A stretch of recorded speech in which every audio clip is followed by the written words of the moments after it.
Hi, I'm Ann Laffey, and I'm happy to have the opportunity to demonstrate how I go about clarifying challenging topics. So the easiest way to show you how I would explain a difficult anthropological concept is to show you a demonstration of how I would counsel a student who came to my office hours for help. A concept that often challenges students is the Sapir-Whorf Hypothesis. Essentially, the hypothesis asserts that the primary language we speak both enables and restricts our ability to understand our world. According to the strong version of the hypothesis, if two people grow up speaking different languages, they are essentially living in differently constructed worlds. This means that their perceptions and interpretations are tightly bound to linguistic categories and structural rules. The reason that it is so challenging for students is that the concept delves into abstract ideas that involve evolutionary processes relating to language acquisition and a consideration of whether there are universal patterns to the way that humans construct thought and meaning. So, let's meet our student. Hi, Professor. I just had a question about one of the things that's going to be on the exam, the Sapir-Whorf Hypothesis. Excellent. Hi, Tristan. Please come on in and sit down. How are you? Doing well. Excellent. Happy to see you here. I'm glad that you kind of trekked out for help. First of all, what is your kind of foundational understanding of what the Sapir-Whorf hypothesis actually means? Different languages specify and have more importance on different things. Okay, well, I think you're awfully close. There are some more nuanced implications of what it means, but let's turn to the book and see how closely the book's definition matches what you already know about the Sapir-Whorf hypothesis. So here it is in the textbook. What does it actually say? The idea that different languages create different ways of thinking. Okay, excellent. You ready to do a mind experiment? Sure. Okay, let's do it. Let's suppose that I'm magical and I have the power to kind of transport you off to a place that you've never actually been to before. Have you been to the Black Forest in Germany? No. Okay, excellent. Poof, you're in the Black Forest and welcome to Germany. All right, now I'm so magical that I'm going to transport another person to kind of go with you on your journey and kind of to enjoy the forest.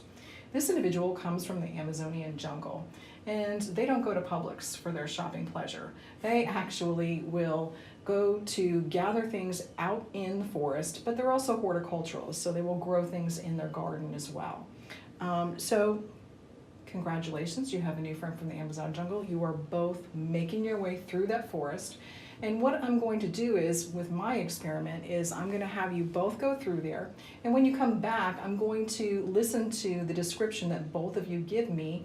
And so when you get done, I'm going to see if I can actually tell where you guys were. So you've gone through the Black Forest, you've come back. What did you think of it? How do you think it's going to look, and how do you think you would actually describe it? Describe the weather, the types of trees maybe. Mm-hmm. The topography, I guess. Topography, okay. That sounds kind of what I would think of if I was going through the Black Forest. I might say, oh, the trees were beautiful. It was such a lovely day. The path was easy to kind of walk on. That would be kind of the same description that I might have if I went through the Black Forest. How do you think your counterpart from the Amazon jungle is going to describe, knowing what you know about their environment and how they subsist? Definitely plant-centric. Plant-centric, absolutely. And so what types of things about the plants do you think they would notice that you might not notice?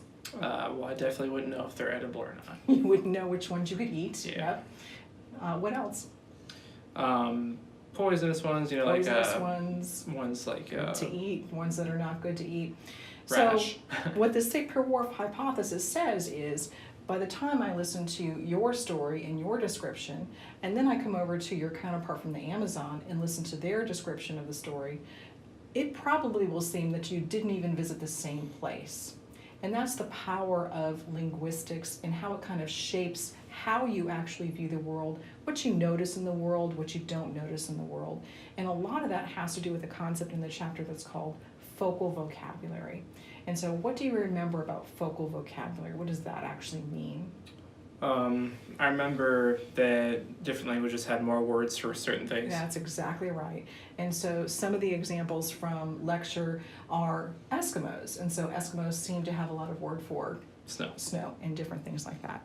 So absolutely. And another important nuanced understanding of the Sapir-Whorf hypothesis also comes in the example that we talked about in lecture, when you talked about the English speaker and the Navajo speaker. And so the English speaker said what type of sentence? I make the horse I run. make the horse run. The Navajo speaker said, The horse is running for me. okay, so it really intimates a completely different relationship with the rider to the horse. And so the English rider has what type of relationship with his horse? It's subservient. It's subservient. The horse does what the English rider tells it to do. It's serving the English rider. What type of relationship does the Navajo rider have with its horse? It's more of an even. It's more exchange. even. In fact, it's a partnership, and so the horse is giving me something or doing something for me. So it's a same type of words, a similar sentence, but you can intimate a completely different relationship with the animal between the English speaker and the Navajo speaker. And that's the power of the Sapir-Whorf hypothesis. And so why do you think it is that we think it's important to learn the Sapir-Whorf hypothesis? What value does it kind of add to how you might move through this more global world? Understanding cultural differences and perspectives. Absolutely. And so you know if you're meeting someone from a different culture for the first time, even though you kind of have a rudimentary understanding of the language, there are high chances that you might misunderstand each other's meanings and also see things in a different way. So the strong version of the hypothesis says you will never get past that.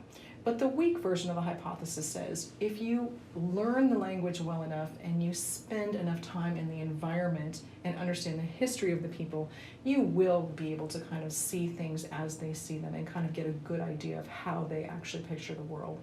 And that's really important in our global economy that we actually live in. All right, Tristan, how do you feel now about your understanding of the Sapir-Whorf hypothesis? Much better. Much, much better. And I anticipate that your foundational understanding and what we talked about today will put you in a good shape for understanding it and understanding the value of learning it. And you know for sure that if you get a little bit shaky on it, you can return back to that textbook if you need to, or you can, of course, turn to me at any time for clarification. Okay. All Sounds right. good. Thank Excellent. you. I thank you so much for stopping by. Thanks. You have a good one.